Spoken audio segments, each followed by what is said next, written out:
Supreme Court dismisses appeal of the People's Democratic Party and its candidate Atiku Abubakar in a unanimous judgment. President Muhammadu Buhari in Saudi Arabia targets increased investment into Nigeria. Central Bank of Nigeria earmarks 500 million naira to replace expired banknotes. 9 cotton industries to receive additional loan of 19.1 billion naira. Plus, Brent oil increases by 1.9% on OPEC production cut. Welcome to this edition of Business Express. We are reaching you on the network service of the NTA. I am Benny Adams, your guide.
Against the reactions trailing the temporary closure of Nigeria's land borders, the governor of the central bank, Godwin Emefiele, explains the benefits of the action to the Nigerian economy. We are not saying that, that the border should be closed in perpetuity, but that before the border can be reopened, there must be concrete engagements with countries that are involved in using their ports and their countries as landing ports for bringing in goods that are smuggled into Nigeria.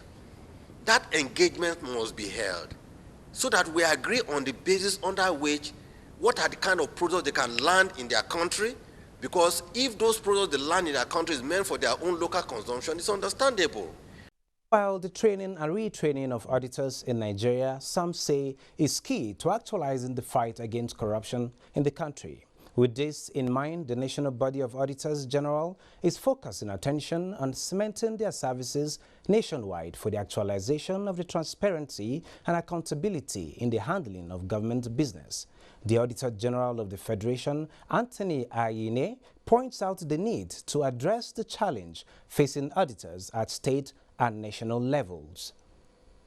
Expectedly now, in this standalone financial statement, it is required that you have separate audit opinion on the standalone financial statement before this standalone financial statement are even consolidated by the Accountant General of the Federation, and a consolidated financial statement prepared, which the Auditor General for the Federation will examine and report upon. The Future Investment Initiative, powered by the Public Investment Fund of Saudi Arabia, has opened in Riyadh.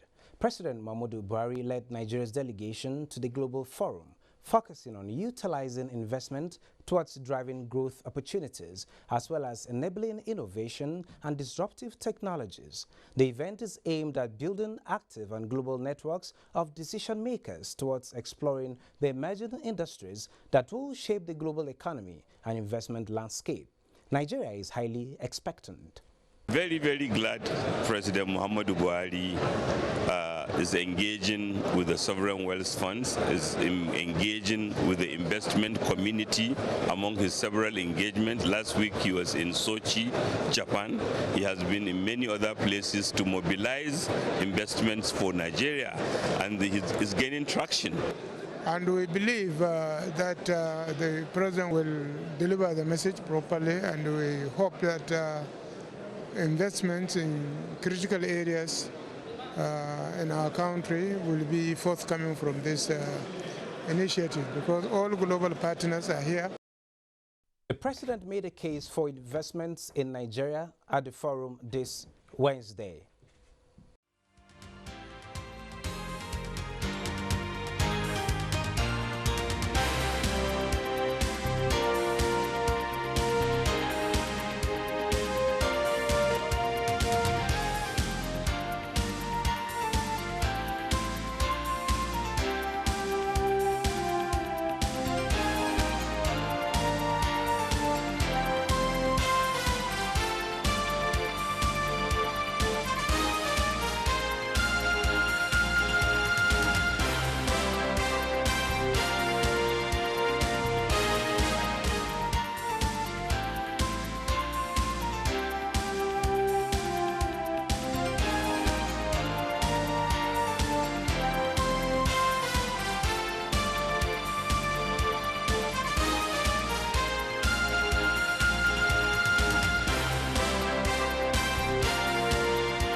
Today, we will be talking about Nigeria's trade relations with Saudi Arabia and investment prospects for Nigeria's economic growth on the back of the Future Investment Initiative. To do just that, it is with us Amos Sakaba, an investment economist. Welcome to Business Express. Thank you very much. Well, sir, how will you describe the economic relationship between Nigeria and Saudi Arabia so far? Yes, we have seen a lot of vibrancy in the economic diplomacy of, on the part of Nigeria. We have seen also that moving away from the traditional relationship based on our pilgrims going to the Holy Land all the time, to some political relationship based on the fact that the Kingdom of Saudi Arabia is a regional power. Nigeria is a regional power in ECOWAS, so there's need for them to work together. And there's also the issue of OPEC membership. Saudi Arabia is the #1 exporter of crude. Nigeria is the #1 exporter of crude in Africa. So you see that there has to be the need to cooperate with each other in the politics of OPEC and also to get deals that are mutually beneficial to the two countries. But lately we have seen a lot of diplomatic moves that are of economic significance on the part of President Buhari, yes, who visited, Saudi Arabia sometimes last year and even went to Qatar and other places. And we have seen that the relationship is moving into very serious investment drive. And we have seen that the energy sector in Nigeria has a lot to learn from the Kingdom of Saudi Arabia because their NNPC equivalent, Aramco, is very, very powerful, yeah, has the experience, and is deploying modern technology, to drive growth. Okay, talking about technology, yes, the Future Investment Initiative this year continues building active global networks of influential decision makers to explore emerging industries that will shape the global economy and also the investment landscape over the coming decades. Where is Nigeria in the middle of all this? Thank you very much. You see, we need to put it within the background of the Saudi Kingdom decision to implement a Vision 2030 transformation agenda. And within that framework, a lot of it's on diversification of the economy, and they are moving away from depending on oil to other sectors that can determine growth in future. And Nigeria needs to key into that. And the theme for the conference that is going on in Riyadh is that, first of all, it has brought all the economic powerhouses of the world. All major CEOs are there. On count, it is reported that almost 6,000 CEOs and participants are involved in this conference.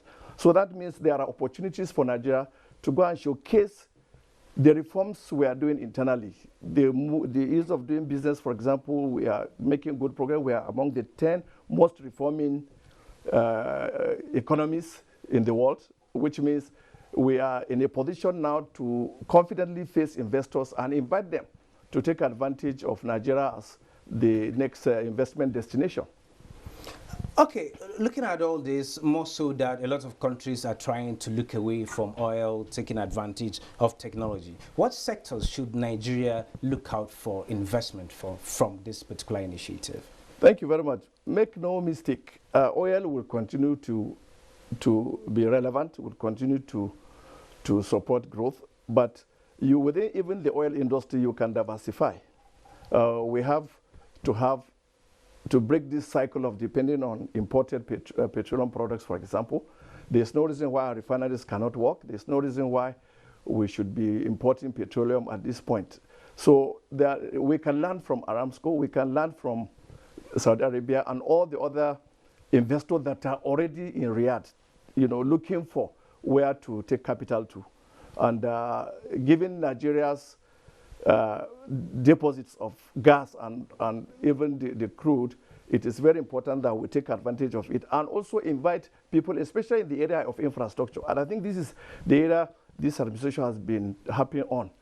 And talking about this administration, so far we have 22 deals being secured worth over 25 deals worth over $15 billion.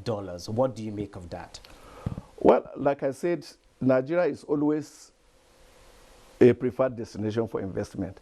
All we need to do as a country is to put things together, introduce a lot of reforms, move away from investment, move away from investment intentions to actual investments. And I think it's just to come back home, put the structures and systems in place that will support, that will give soft landing to these inventors when they do come, and also put measures in place to make it sustainable. But more importantly, investments must work for the local economy. We need to get all these investors or investments coming to support employment, to support technology, to support poverty alleviation, and to empower people. Foreign direct investment is designed to achieve all this, and Nigeria needs this more than ever before. We need to be able to take advantage of the current technology trend in the globe, which is disruptive. The artificial intelligence is what is being used to drive business all over the world, and okay, Nigeria cannot be left out. Aside artificial intelligence, yes, it's a technology-driven world we are into now, and innovations. Which of that should we specifically, apart from the AI, should we specifically look out for to benefit us, particularly at this conference? No, remember that AI covers everything. It just tells you there's a better way of doing what you are doing. And the future, that's why it is disruptive, because it tells you that if you rely on the way you are doing things now, you will be left out. So countries businesses are being disrupted because of the new technologies, the new innovations that are coming. So if you don't key into it, you will not participate and benefit from the emerging digital global economy. Okay, do you see any gains for Nigeria in the energy sector? Sure. Remember, we said that our refineries are not functioning. We need to take the experience of Aramco and other investors to really come and revamp these refineries. I understand that there were activities leading to the point of getting MOUs were being negotiated in the last 2-3 years with Saudi Aramco, and the idea is to revamp our refineries and even build new refineries to support and complement what the local investors are doing, like Dangote and others. So we should be in a position, to secure those deals that will help revamp our refineries, to stop and halt the current dependence on imported fuels and stuff. We also need to take advantage of the availability of funds globally to attract them into the Nigerian infrastructure sector, so that we will be able to move and be more productive and more competitive as an economy. Then we need to further propel reforms in those areas, especially the regulatory sector in Nigeria. The ease of doing business has shown that there is a political will on the part of government to drive through reforms, but we need to address the complacency of most of the MDAs, okay, who don't understand that apart from the regulatory role they have, they also have an investment facilitation role. Okay, looking at the Aramco, the Saudi Arabia Aramco experience, technologically and innovative-wise, is Saudi Arabia the place to go for Nigeria? Well, I've told you they are the #1 exporter of crude. They also, and incidentally, Nigeria buys its refined petroleum from Saudi Arabia. So it means that they have technology. They are in a position to empower our own energy sector, invest in the sector, and even go into gas development sector to be able to move forward. They are also looking at the general areas at the stage that Nigeria is looking at the PIB, okay, to liberalize the energy sector. It is only good that we learn lessons from what Aramco is doing.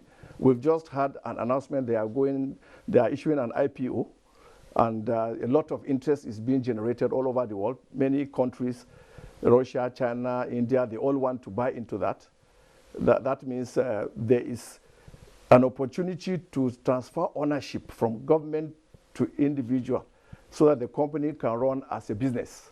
Thank you very much, Amos Sakaba, for sharing Thank your you very thoughts much with us. It's good having you It's my pleasure. on Business Express. Thank you. Moving on, the Central Bank of Nigeria has approved a fresh loan of 19.18 billion naira to 9 cotton-producing firms. The Central Bank Governor Godwin Emefiele said the 19.18 billion naira would be disbursed at a single-digit interest rate to help to sustain operations of the cotton industries and improve their production capacity.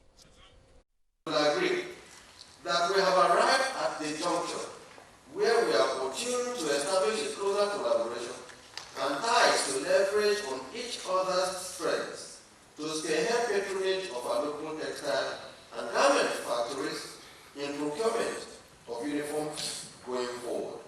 To ensure confidence in the capacity of our local textile and garment factories, teams from the CBN and the armed forces and uniform services visit the factories to ascertain their capacities to meet the huge demand. Emefiele described the agreement as part of implementation of Executive Order 003, in which President Muhammadu Buhari directed all the federal government ministries, departments, and agencies to give preference to local content in their procurement of goods and services. Brent oil increased 1.9% in the last 2 days to 61.67 on reports that OPEC and its allies are considering implementing deeper production cuts at its next biannual meeting in December. Let's take a look at price movement of other items on the commodity market.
Midweek trading on the Nigerian equities market shows the market closed in a positive territory.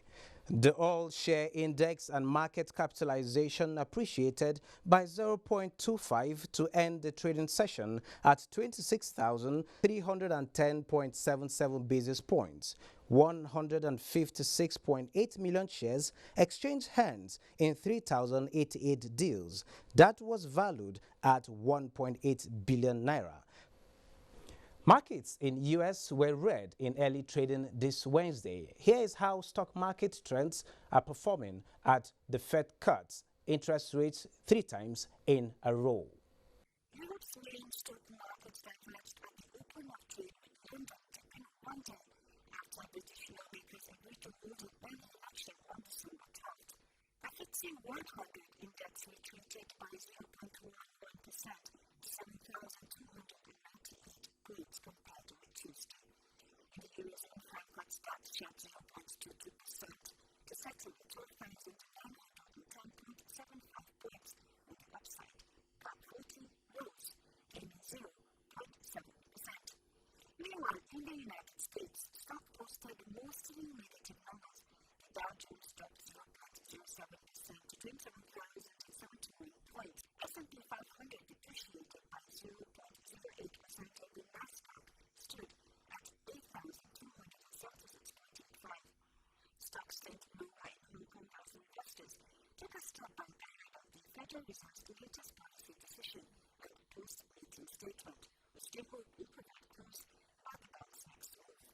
The Hang Seng Index retreated 0.44% to 26,667.71. Japan's main Nikkei index closed lower on Wednesday, with investors cautious ahead Brazil's interest rate decision and the Bank of Japan's policy announcement this week. The Shanghai also retreated 0.5%. Back home in Africa, the equities market posted mixed numbers. South Africa's JSE Top 40 lost 0.82%. Ghana's JSE Compass also dropped 0.1%, while Trinidad's was also in negative territory. Now, on the flip side, Namibia overall index and Kenya Ocean Index traded in positive territory. Naira exchanges at 357 to a dollar at the Bureau de Change market. We have just enough time for a look at how it is exchanging for some major currencies.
That brings us to the end of this edition of Business Express for today. You can access all previous episodes on YouTube, and you can also communicate with us on Twitter, and the handle is @NTA News Now. The hashtag is BizX.